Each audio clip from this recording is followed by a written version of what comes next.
today I wanted to talk a little bit about my Amazon KDP account and how that's all been going.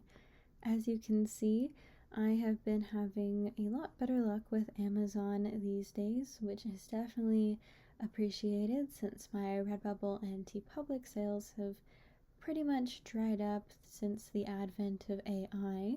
So it's nice that I can still put my skills to use and make some money on Amazon.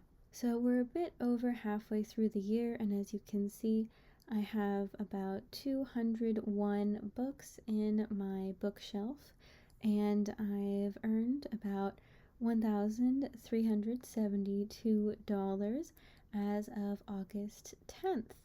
I have now completely finished publishing my first high content book series, and that's been doing relatively well. It usually earns me between $100 and $400 every month, depending on if I've been doing any marketing for it in that particular time frame. So I thought I would share with you how that's been going. So as you can see in this chart, it was kind of low, about $100 in January, but then it picked up a little bit in February, closer to $150. And then I hadn't been doing any major marketing in the first 3 months of the year, so that's why you can see it really kind of tapered off.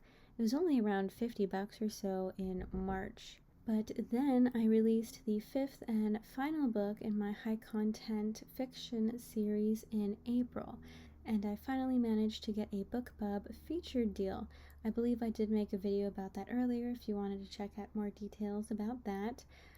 But that was quite the boost, so I set my first book to free for 5 days, the maximum you can do. And then that month I made about $260, and then the next month I made about $360, which was very helpful because it more than paid for the cost of that featured deal for the advertisement. So I saw a lot of great read-through. People would buy get the first book for free, and then they would go on to leave me some reviews on the first book, which was also really helpful. And then I was able to go on and earn a little bit of money because they would either purchase the next book in the series, the ebook, or if they had the Kindle Unlimited subscription, then they'd go ahead and read the rest of the series through that subscription, and that way I would make a little bit of money off of that. And then of course you can see that on the chart that the effect of that advertisement does slowly go down.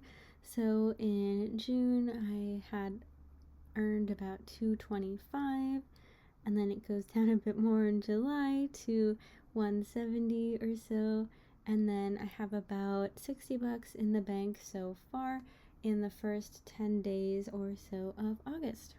But I have been starting to see some more sales of some of my seasonal books, so that will really be cranking up in the next few months, and I am very excited for that, and I am very much hoping to surpass last year's numbers. I have been adding more books in that niche, so hopefully those will also be doing very well.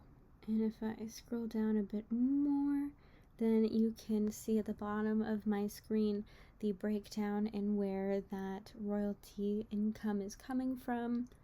A decent chunk is from digital royalties, that's going to be the ebook. A much smaller section is from print royalties, so that will be if someone actually purchased a physical copy of my books. And then the vast majority came from the Kindle Unlimited program, so people who pay for that monthly subscription reading through my books. That was about $850. So yeah, definitely the vast majority of the royalties is coming from the Kindle Unlimited program. So that is why my books are, as of now, exclusively sold on Amazon, because that's where I've been making most of the money through the Kindle Unlimited program. So if you ever end up publishing more high content books, then I highly recommend making it exclusive to Amazon and putting it in that program so that you can make income when people do read the book. Anyways, I hope you found that somewhat interesting, helpful, or entertaining. That's kind of my slightly more than half-year review. Of course, I will also make some videos to let you know how my seasonal books do this coming holiday season. I am hoping for exciting news to share with you. Alright, thanks so much for watching, and I'll see you in the next one.